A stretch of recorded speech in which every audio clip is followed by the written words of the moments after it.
Do you know how to compete with some of the top agents in the most competitive listing sources? A lot of agents are scared to go after good leads because they are scared of the competition. Hi, I'm Calvin Curry with Smart Agents, and in this video, I'm going to talk about 5 ways to get business and generate listings from some of the most competitive listing sources out there. In a hot market, or if you're still in a pretty hot market, there's a lot more FSBOs normally than there is expired listings. And a lot of them don't even go on Zillow. Or like, for example, one just popped up across from our office because we're on the outskirts of a residential community. I was working outside because the weather's beautiful here, and I see just tons of people driving by looking at that sign, but it's not on Zillow, and I don't see it on any other websites yet because it just went up yesterday. So driving through the neighborhood, when you go home, take a different route home every single day if possible, depending upon how far away the office is from your home, and look for those FSBO signs that go up and are brand new. And if you see somebody out in the yard or just getting home, stop in and offer to help or drop off a resource if you have a business card or a brochure, or if you're using a book like one of our Authorify customers. That's a really good way to get in front of them, offer them value, and just be a really helpful resource. Another one that I don't think everyone thinks about is old for sale by owners that didn't sell and didn't end up listing. So when my wife and I were out shopping for homes, there was a lot of for sale by owners that had listed when the market was soft that sold almost overnight. Like we were living in a condominium and another person was buying a home in that same building, and they ended up buying one of the homes we were looking at, and it had been up for sale on Zillow for sale by owner like 2 years earlier. So somebody knocked on their door. I found out from a real estate agent in our building that the buyers knocked on the door and said, "Hey, we noticed you tried to sell your home a while ago. Would you still be interested in selling it?" And they bought it, I think, at what the price was from 2 years ago, because they couldn't get their price, and so it didn't sell, and now they were ready to sell it. So that's another really good trick, is going after old FSBOs.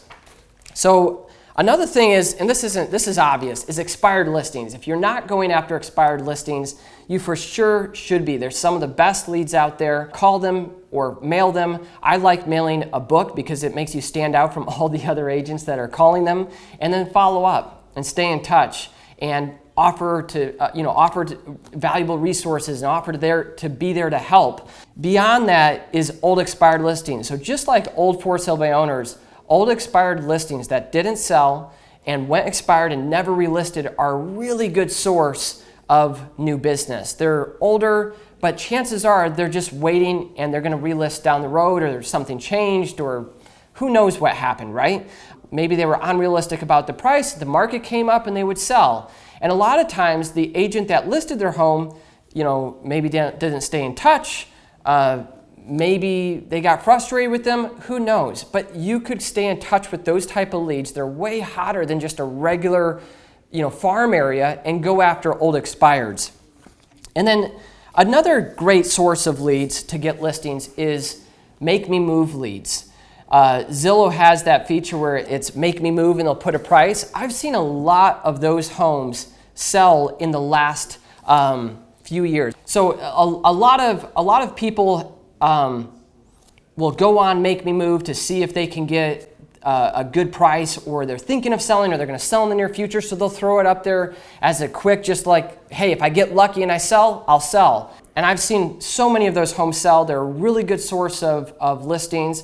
I've seen a lot of agents go after them and use them to get really good listings that sell, because normally something in their life is happening for them to put a Make Me Move up, right? Something's going on, something maybe personal or health-wise.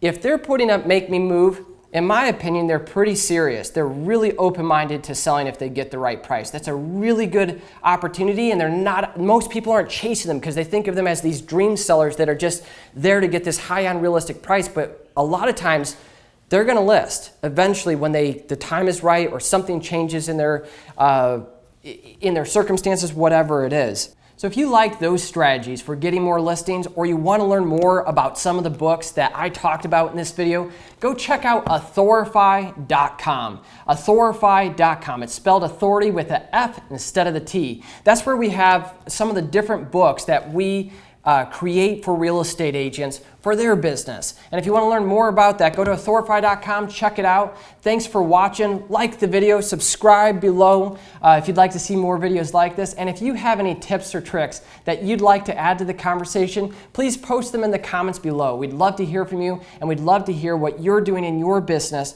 to generate listings. Thanks for watching.